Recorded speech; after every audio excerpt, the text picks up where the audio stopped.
Muhakeme bir cümle vatandaş. Bugün Çiğsağış Kemen 21. yıl 8. ayının 13. gün.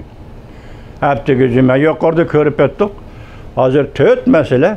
Dünya Seyyah Teşkilatı bütün paketlerini tapşırısız dedi Cumhur'a talep koydu. Kanada'nın venco meselesi Amerika kotkız bir iş mi Kanada'da elip kalış mı? Litva Cumhuriyeti meselesi. Yukarıda itipallık Litva Cumhuriyeti meselesi. Muşunda töt mesele hazır. Bir mesele derhal unutup kaldım geçirin. Töt mesele Amerika Koşmuş Ştatlarıyla Cumhur oturuski münasebetlerinin tügünü. Yani hal kılış, yoki münasebetlerini yaxshilash, yoki hal qilolmaslik, tirkishish, yoki münasebetlerini shiriklashtirish jarayonidagi ziddiyatlarning tuguni. Men dedim, ziddiyatlarda turg'unlik bo'ladi, chunki nisbiy turg'unlik bo'ladi.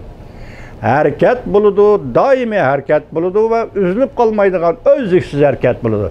Ziddiyatlar ikki davlat o'rtasida mana shunday kelyapti, birining ustiga biri, birining ustiga biri qatlanib kelyapti. Bunun içindeki en nazik iki mesele, birincisi yuqumluq virus, ikincisi Kanada'nın bence o meselesi.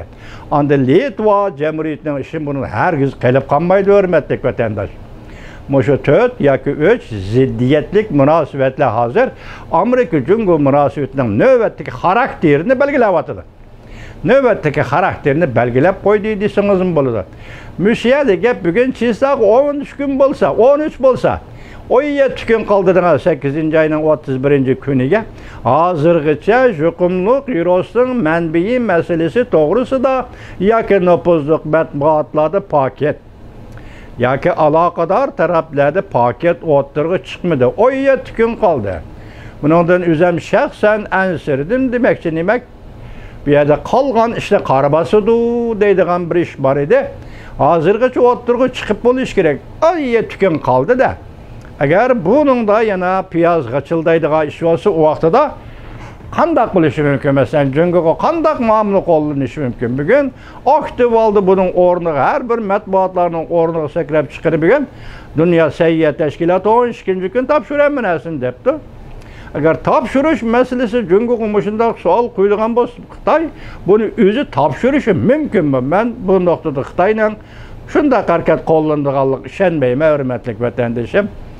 Bunun içindeki yani ikinci bir meseleyi qaraydığımız başlaydık. Men bence o MKS Kanada ve Litva Cumhuriyeti meselesi Tayvan bu qandaq taraqqiy qildi. Bunun 13 gün değil ya ki bunun neticesi 8. ayın 31. gün ahırı çıkıdı değil.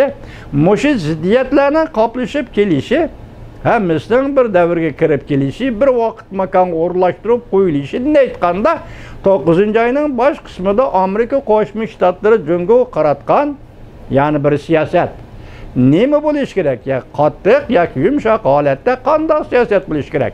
Hele başta unutib qolgan 4 mesele. Çingan meselesi baş elçi. Bunun aldı qo'yilgan meselesi Uyg'uriston, Hong Kong meselesi, Janubiy dengiz ve Sharqiy dengiz meselesi. 4 mesele.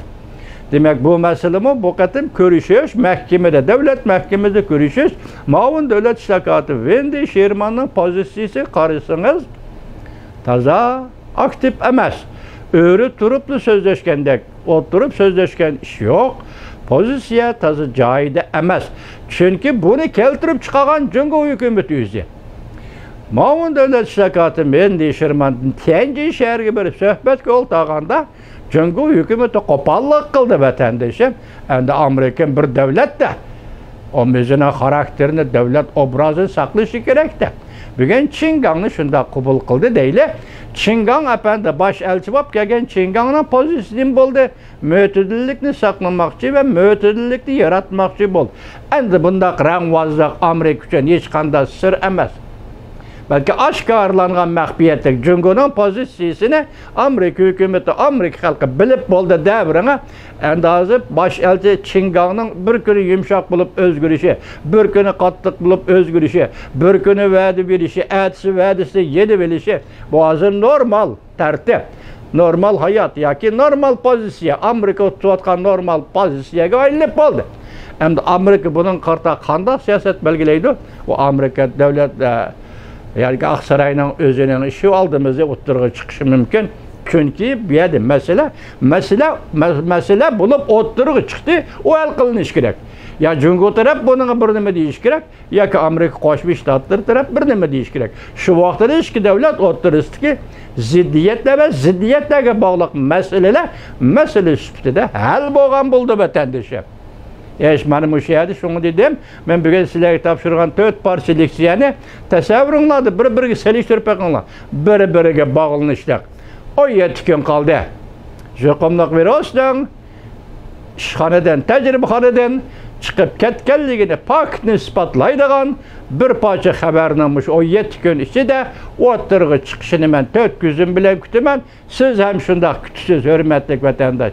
Çünkü bu bütün dünya bilen Cumhur Kompartiyası oturusundaki münasebettir.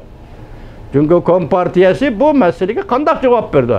Çünkü bu resmi virüs arkalık adım öldürüş, yani dünya halkını virüs arkalık kisellendiriş, jıkımlandırış, öldürüş. Yani kiselde vefat buldu nurgun adam. Hazır dünya 4 milyon 200 bin dedi o. Bir Amerika'da 600 binden artık adam vefat buldu.